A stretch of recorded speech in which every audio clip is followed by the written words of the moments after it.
Hello students, आज की class start करते हैं हम। आपने सब्स्टिट्यूटेड एजेंट देख लिया था, सब एजेंट देख लिया था और उनका डिफरेंस भी चेक कर लिया था।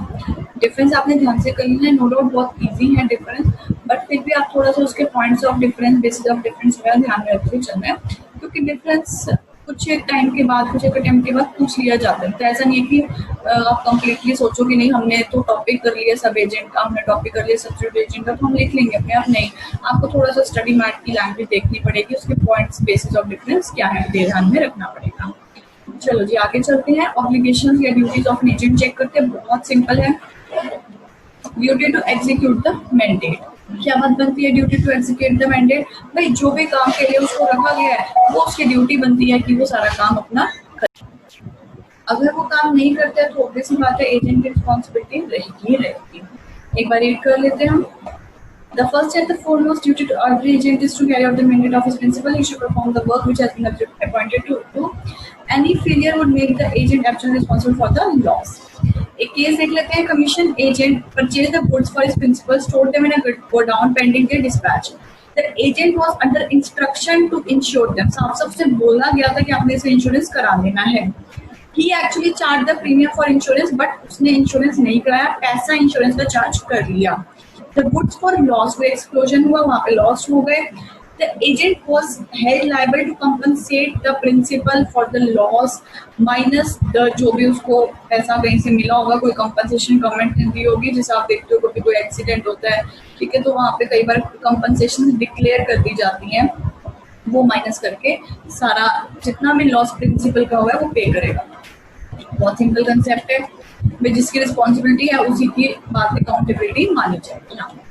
Duty to follow the instruction of customer, जो भी बात उसे कही गई है वो ध्यान से सुनेगा, समझेगा बात को, नहीं समझ आती तो एक बार पूछेगा, ठीक है ना। तो उसके अकॉर्डिंगली वो जो भी वहाँ पे जैसा भी करना चाहिए काम, उस तरीके से काम करेगा।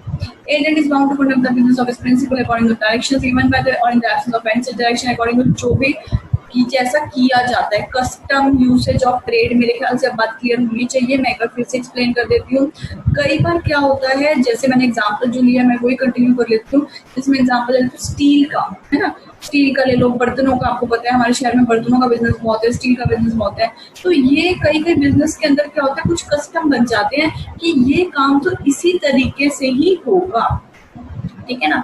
तो ऐसे केस की बात कर रहे हैं कि अगर कोई डायरेक्शन नहीं, क्लियर कट भी नहीं दिया प्रिंसिपल ने, बट वो सबको ही पता है कि ये काम ऐसा ही होना है, यही कस्टम है इस चीज का, तो वो उसके अकॉर्डिंगली काम कर सकता है, वो अकॉर्डिंगली ही काम करेगा, उससे अपने स्कोप से बाहर वो नहीं जाएगा, ठीक है जी। यूसेज है ट्रेड का, जैसा होता है जो कस्टम है उसके अकॉर्डिंगली काम किया जाएगा इन the absence of directions. When the agent act otherwise, तो कोई लॉस होगा तो नेचुरल सी बात है अकाउंटेबिलिटी एजेंट की रहेगी। एग्जाम्पल आप रीड कर सकते हो, इसमें एग्जाम्पल कुछ खास मिलेगा नहीं आपको, मतलब कुछ समझने वाली अलग से बात नहीं है, बहुत सिंपल। अगर कुछ भी प्रॉब्लम होती है तो आप मुझे इंटीमेट करोगे। नेक्स्ट पॉइंट चेक करते हैं, duty of reasonable care and skill. एक नॉर्मल प्रूडेंट पर्सन जो काम करते हुए जो स्किल यूज करेगा, उतनी स्किल उस पर्सन एजेंट को भी यूज करनी पड़ेगी। As much skill generally possessed by the engaged in similar business unless the principal has notice of his want of skill. Steel का बिजनेस है तो भाई जो भी काम उसको दिया गया है, एडवर्टीजमेंट के लिए कोई काम दिया है, सेलिंग के लिए कोई काम दिया, मार्केटिंग के लिए जो भी काम दिया है, तो जितनी स्किल उसके लिए रिक्वायर्ड है वो माना जाएगा कि वो उतनी अपनी स्किल यूज करेगा, जो कि उस बिजनेस में एक प्रूडेंट पर्सन यूज कर सकता है। Agent is always bound to act with reasonable diligence and to use such skill जो उसके पास है, पर अगर कुछ भी उसकी गलती होती है तो वो कंपनसेशन प्रिंसिपल को देगा, उसकी गलती की वजह से अगर कोई लॉस होता है प्रिंसिपल को। चेक करते हैं, एक एग्जांपल मैं आपके साथ रीड कर लेती हूँ। Example number 1, a merchant in Kolkata has an agent B in London to whom a sum of money is paid on A's account with orders to remit. B retains the money for a considerable time. In consequence of not receiving the money becomes insolvent. B is liable for the money and interest from the date जब से उसे पे कर देना चाहिए था according to the usual rate and for any further direct loss, example by variation of rate of exchange but not any further। ठीक है जी, बात को समझ लेते हैं। कहते हैं कि भाई एक बी पर्सन है जिसने ए पर्सन को पैसा पे करना था कोई, ठीक है जी, अब वो पे नहीं कर रहा, तो ऐसे केस में ए पर्सन जो इंडिया में बैठा हुआ था क्या हुआ, इंसॉल्वेंट हो गया।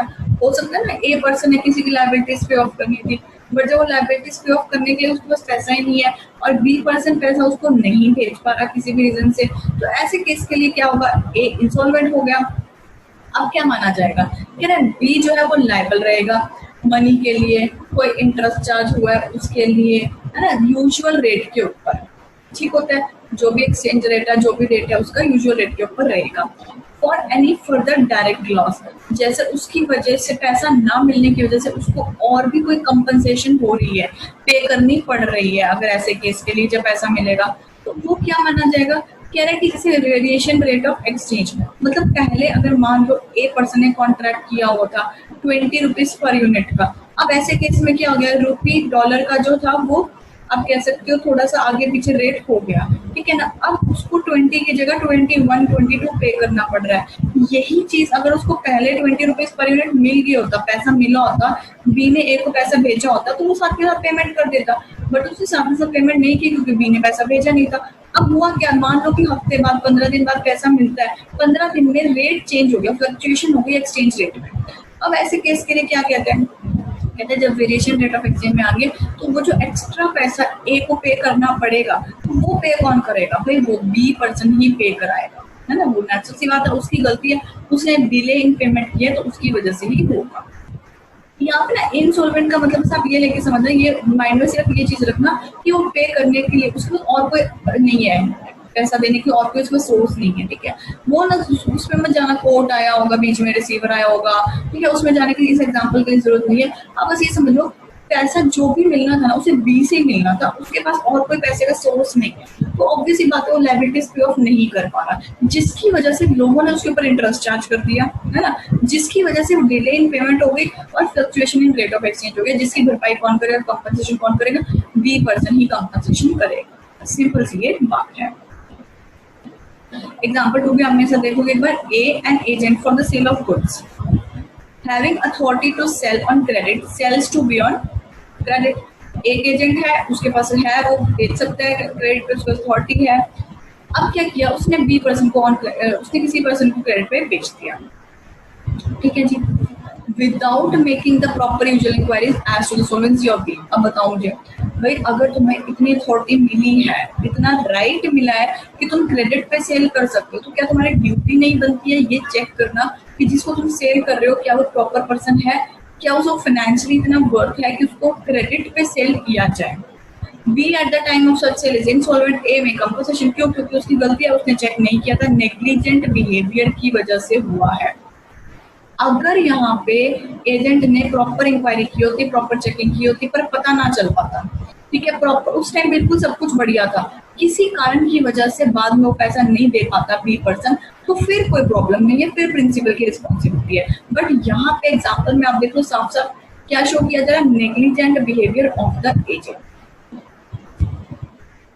ठीक होती है बात। आगे चलते हैं सेक्शन 214 पे, agent's duty to communicate with the principal, कोई बात है भाई पूछ सकते हो, कोई इशू नहीं है, ठीक है ना, जो भी आपको डाउट है आप सर प्रिंसिपल से पूछो। याद आ जाएगी इमरजेंसी वाली सिचुएशन जहाँ पे हमने कुछ पॉइंट्स किए थे, उसमें पहला ही पॉइंट क्या था भाई, ऐसी इमरजेंसी सिचुएशन है आप कम्युनिकेशन नहीं कर पा रहे हो, जिसमें मैंने हमेशा से टोमेटोज वाला एग्जाम्पल लिया, ट्रक वाला, ठीक है, आप किसी काम की वजह से वहाँ फ्लड आ गया, आप कॉन्टैक्ट नहीं कर पा रहे, वो अलग चीज है, ठीक है, ये अलग चीज है। एजेंट की फर्स्ट इंस्टेंस ड्यूटी तो है कि वो कम्युनिकेट करेगा प्रिंसिपल से, नहीं हो पाया वो इमरजेंसी सिचुएशन अलग है। एक्सक्यूज मी, आगे चलते हैं, avoid conflict of interest. Conflict of interest के बीच में एक एग्जांपल पीछे आया, मैं आपको रिकॉल करा देती हूँ, आप चेक कर लेना उसको। जब जैसे उसको बोला था कि 20 रुपीज पर यूनिट में तुम्हें ये सामान खरीदना है, वो मार्केट से आया, कहते 20 का तो कहीं नहीं मिला, ठीक है 22 का मिला, ठीक है जी, अब वो रेक्टिफाई हुआ, मान लो एक सेकंड के लिए रेक्टिफाई, उसने कहा ठीक है खरीद लाया कोई बात नहीं, बाद में क्या पता चलता है, बाद में चलता है वो एजेंट का ही सामान है, जो खुद का सामान उसने 22 रुपए पर यूनिट पे बेचा है, ठीक है जी, तो ये चीजें नहीं होनी चाहिए, अपना कंफ्लिक्ट ऑफ इंटरेस्ट बीच में नहीं आना चाहिए। जो एग्जाम्पल मैंने लिया वो रेटिफिकेशन वाले टॉपिक में आप देख सकते हैं, कहीं पे भी personal conflict, personal interest conflict नहीं होना चाहिए एजेंट का, कि पता चले अपना ही सामान बेच रहा है, खुद ही खरीद रहा है, है ना, खुद सस्ते में खरीद रहा है, अपना वो सामान बेच रहा है महंगे में, तो वो चीजें थोड़ा सा ध्यान रखेंगे। According to Section 215, if an agent deals on his own account in the business of the agency without first consent of the obtaining consent of the principal and acquainting him with all the material circumstances which have come to his own knowledge on the subject, the principal may repudiate the transaction if the case shows that any material fact has been dishonestly disadvantageous to him। ध्यान में आ जाएगी मेरे ख्याल से बात कि वो उसके पास एक ऑप्शन है, वो रेक्टिफाई नहीं करना चाहता, वो रेक्टिफाई नहीं करेगा, ठीक है। और बाद में अगर पता चलता है कि मेरे के साथ तो हुआ ही धोखा है, मेरे को तो पूरे फैक्ट ही नहीं बताते, तो रेक्टिफिकेशन आपको ध्यान रखिएगा इनवैलिड है ना। जब पता ही नहीं है तो रेक्टिफाई कर भी दिया तो वो भी इनवैलिड है, क्योंकि ये फ्रॉड माना जाएगा। एग्जांपल आपने मेरे साथ रीड करना है। A directs B to sell A's estate, ठीक है। ए की प्रॉपर्टी बिकवानी है, बी को बोला है, B buys the estate for himself in the name of C. साफ साफ गलत है। जब ए को पता चला कि उसने खुद ही खरीदी है, तो वो चाहे तो क्या कर सकता है, may repudiate the sale, cancel कर सकता है if he can show that B has dishonestly conceal किया। इतना मटेरियल फैक्ट है, सी के नाम पे तुम कर रहे हो, ठीक है, मेरे को डिसएडवांटेज में डाल रहे हो, तो ऐसे केस में वो कैंसिल कर सकता है। एग्जाम्पल टू चेक करते हैं। A directs B to sell the A's estate, B on looking over the estate before selling it finds a mine on the estate which is unknown to A. कोई खान मिल गई है, हो सकता है उसमें सोना, हो सकता है उसमें गोल्ड हो, मतलब हो सकता है उसमें कोई पैसे हो। B informs A that he wishes to buy the estate for himself, but conceals the discovery of the mine. A allows B to buy in ignorance of the existence of the mine. ये बहुत interesting case है।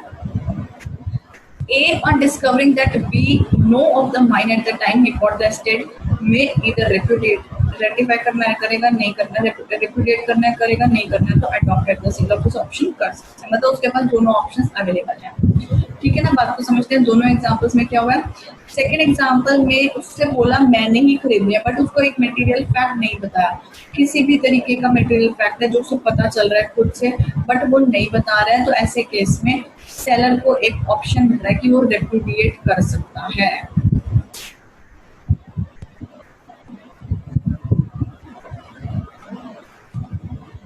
216 section में same ही है। If an agent without the knowledge of the principal deals in the business of the agency on his own account instead of on account of the principal, the principal is entitled to claim from any benefit that may result to him from the transaction। बात को समझ लेते हैं।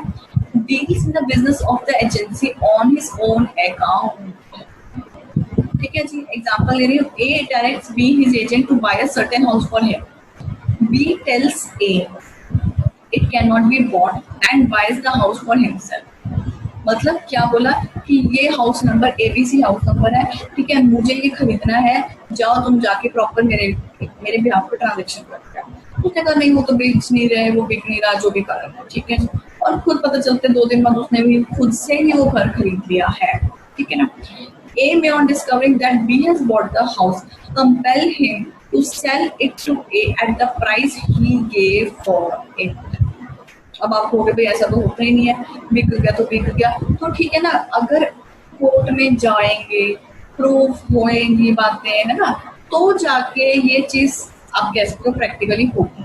तो कहीं ना कहीं mind में बातें आ जाती हैं, भाई ऐसा तो क्या हो गया, खरीद लिया तो खरीद लिया उसने, ठीक है। हमारे आस पड़ोस में भी हमने ऐसे देखी है चीजें बहुत बार होती है। अगर प्रॉपर्टी डीलर खुद से ऐसी चीजें कर लेते हैं, तो हमने तो कभी नहीं देखा कि भाई बाद में उसे प्रिंसिपल को वापस मिल जाए। तो आप जो बात करो ना, वो कहीं ना कहीं प्रैक्टिकल चीज है जो सच में हो रही है।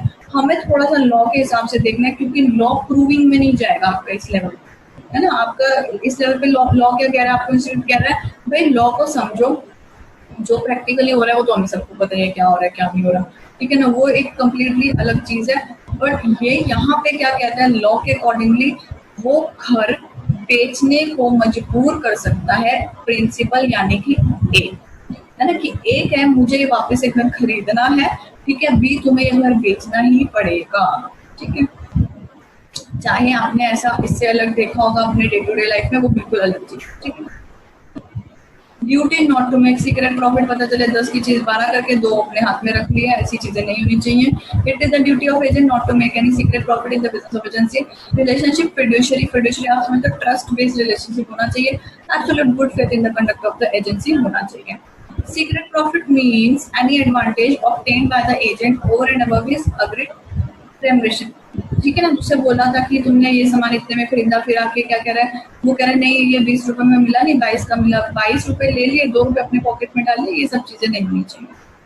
ड्यूटी टू रेंडर का प्रॉपर अकाउंट कुछ खास नहीं है, इसमें आप रीडिंग कर सकते हो, जो भी क्या खरीदा, कितने में खरीदा, जाने में कितना खर्चा हुआ, जो भी चीज है पैसे से रिलेटेड, अकाउंट से रिलेटेड, उसका प्रॉपर अकाउंट रखना है। नॉट टू डेलीगेट, जब तक साफ साफ नहीं बोला गया है तो भाई एजेंट तुम्हें खुद ही काम करना है, तुम्हें सब एजेंट अपॉइंट नहीं करना है। सब एजेंट कब अपॉइंट कर सकते हैं, ये आपने कल की क्लास में देख लिया था। एजेंट्स ड्यूटी टू पे सम रिसीव फॉर द प्रिंसिपल, जो भी पैसा मिला है प्रिंसिपल को देने वाला, प्रिंसिपल के लिए मिला है, वो उसे दे दिया जाएगा। Duty not to use any confidential information received in the course of agency against the principal, principal के अगेंस्ट कोई भी इन्फॉर्मेशन यूज नहीं की जानी चाहिए। राइट्स चेक करते हैं। Right of retain out of sums received on the principal's account, कहते हैं भाई ऐसा है, अब जैसे मान लो कि प्रिंसिपल ने एजेंट को रेम्युनरेशन पे करनी है 20,000, ठीक है जी। अब एजेंट ने क्या किया, एजेंट ने प्रिंसिपल का सामान सेल किया, स्टॉक सेल किया, ठीक है जी, और उसके पास पड़ा हुआ है सपोजिंगली 80,000 प्रिंसिपल का, ठीक है। अब वो कह रहा है रेम्युनरेशन जब तक पे नहीं करेगा तब तक मैं 20,000 रिटेन करके रखूंगा, बाकी का पैसा मैं तुम्हारे ट्रांसफर कर देता हूँ। क्या ये राइट है एजेंट का, तो एक बार रीड करते हैं। Section empowers the agent to retain out of any sums received on account of the principal, principal के अकाउंट पे, बिहाफ पे सेल का पैसा मिला है, ठीक है ना, जैसे मैंने 1 लाख का एग्जांपल दिया। In the business of agency for the following payment, जो भी sum due to himself and respect of advances में, पॉइंट वाइज देख लेते हैं। या जो मैंने दी 20,000 एग्जांपल है वो सी पॉइंट है, ठीक है ना, 20,000 को मैंने रिटेन कर लिया, बाकी का पैसा मैंने उसको वापस कर दिया।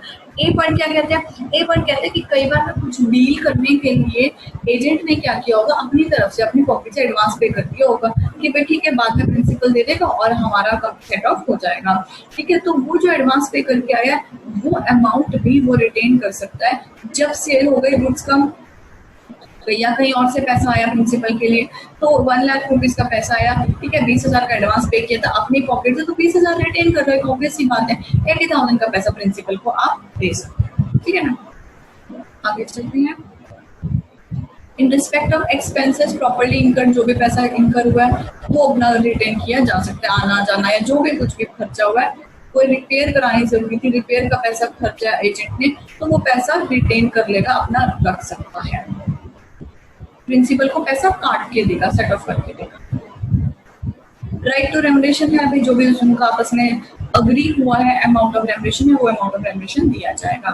कस्टमरी है, जो हर एन एजेंट कर से चेक करना है, who is guilty of misconduct is not entitled to compensation.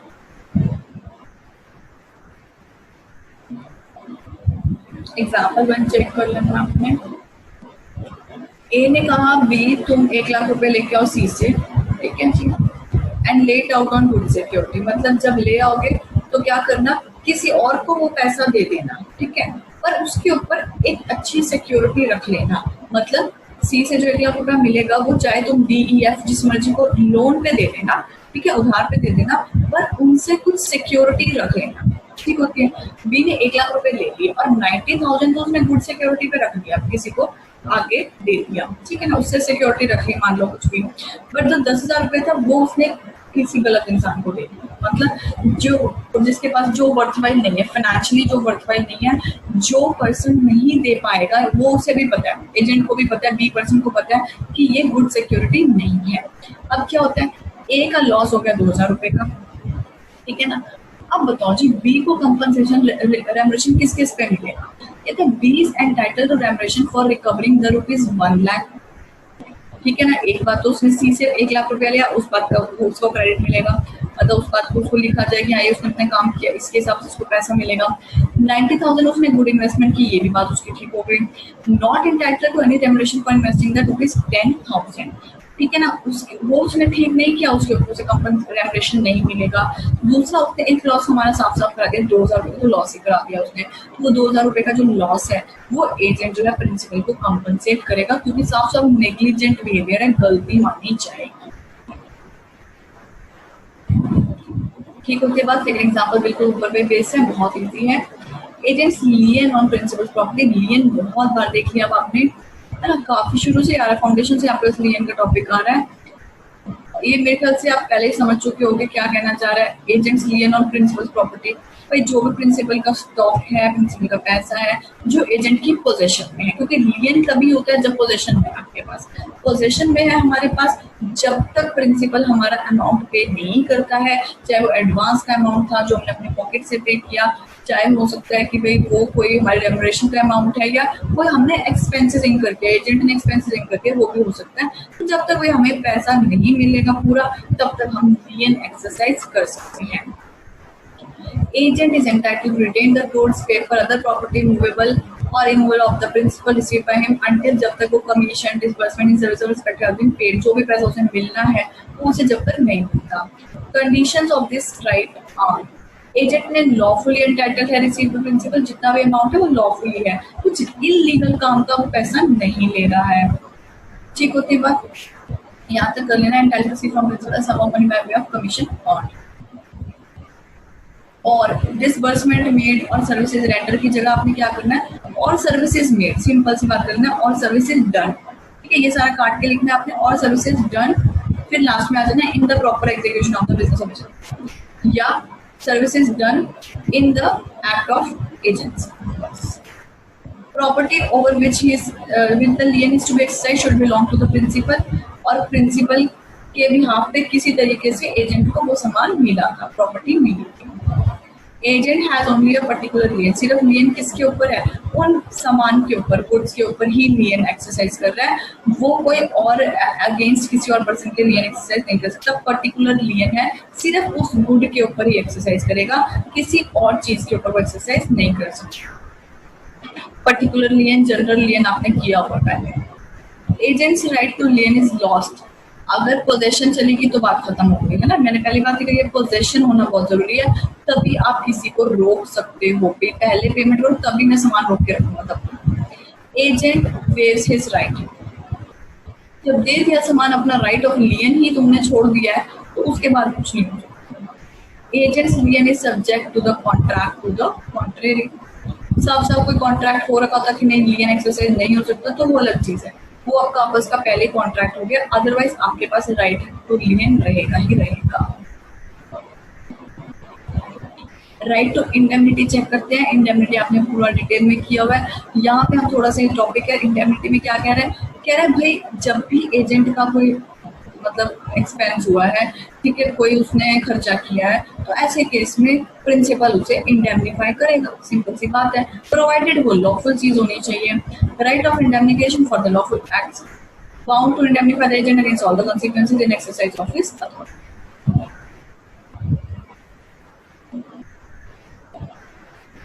Example आप चेक कर लो मेरे साथ। A of Delhi appoints B of Mumbai as agent to sell his mercantile, stock बेचने के लिए अपॉइंट किया है। As a result B contracts to deliver the stock to various parties but A fails to send to be and B faces litigation for non performance. Here A is bound to protect B against the litigation all cost expenses। ठीक है ना, आप देखो बात को, A ने सामान भेजना था, ठीक है, B तो सिर्फ कॉन्ट्रैक्ट कर रहा है, ठीक है जी। अब A सामान नहीं भेज पाया, B की इसमें तो कोई गलती है नहीं, तो B के ऊपर अगर कोई केस हो भी जाता है तो उसका सारा खर्चा, लॉफुल एक्सपेंसेस वगैरह कौन पे करेगा, तो प्रिंसिपल ही पे करेगा। आगे चलते हैं। Right of indemnification against act done in the good faith है, ठीक है, जो भी मान लो उसने कोई रिपेयर कराया, बीच में कुछ भी खर्चा किया है, बस गुड फेथ में होना चाहिए, बोनाफाइड होना चाहिए, तो वो राइट है उसके पास, एजेंट के पास, कि वो इंडेमनिफिकेशन मांग सकते हैं। एग्जाम्पल देखते हैं। P appoints A as his agent, directs him to sell certain goods which in fact turned out to be not those belonging to P, and if the third party sue A for this act, A is entitled for reimbursement and indemnification for that act done in good faith। भाई A P ने क्या किया, appoint किया A को as agent और उसे बोला कि ये सामान बेचो, बाद में पता चलता है ये सामान तो प्रिंसिपल का था ही नहीं। अब क्या हुआ, एजेंट के ऊपर किसी ने केस कर दिया, तो जो भी लॉफुल एक्सपेंसेस है वो कौन इंकर करेगा, जो भी लॉ का लीगल एक्सपेंसेस है या कोई कंपनसेशन पे करनी है, वो सारा का सारा अमाउंट प्रिंसिपल ही पे करेगा, कंपनसेशन पे करेगा। Non liability of employer of agent to do a criminal act. Check करते हैं example. A employs B to beat C and agrees to indemnify him against all consequences of the act। ठीक है, आप देख रहे हो बात ही गलत है। उसने क्या किया, जाके उसको पिटाई कर दिया, and he has to pay damages to C A is not liable. आपको पता है फाउंडेशन में बेस ही क्या था, भाई बात ठीक होनी चाहिए, बात गलत होगी तो उसके लिए कोई कॉन्ट्रैक्ट बना ही नहीं है, कॉन्ट्रैक्ट ही नहीं बना तो लायबिलिटी कहाँ से अराइज हो जाएगी।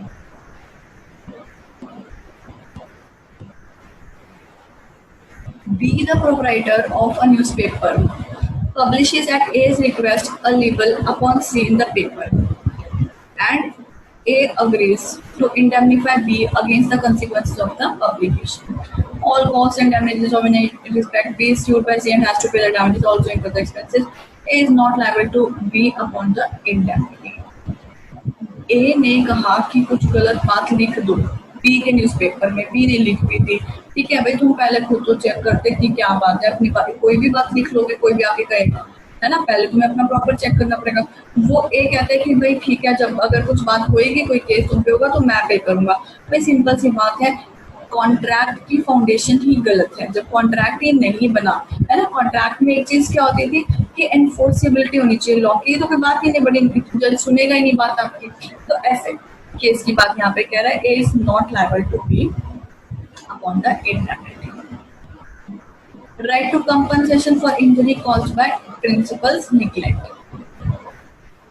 कह रहा है principal must make compensation to his agent in respect of the injury caused to such agent by the principal's neglect और want of sleep. Every principal owes to his agent not to expose him to unreasonable. Check करते हैं B employees B कुछ काम करना है ना, तो आप ऐसे समझ लो कि कुछ ऐसी चीज हो रही है जिसकी वजह से एजेंट के ऊपर रिस्क आ रहा है, तो भाई प्रिंसिपल को निगलेक्ट नहीं करना चाहिए। अगर निगलेक्ट कर रहा है तो प्रिंसिपल कंपनसेशन पे करेगा। ऐसी जगह पर उसे भेज रहा है ना, जहाँ पे उसने क्या किया, खुद से उसने गलत तरीके से कोई मान लो घर की छत बनाई है और वो छत टूट गई, तो ऐसे केस में उसे भी पता है कि भाई गलत तरीके से बना रखी है, कभी टूट सकती है, तो इतना बड़ा रिस्क तुम ले रहे हो तो कंपनसेशन तुम ही पे करोगे। देखो जी, एक बार यहाँ तक का सारा चेक कर लेना है आपने।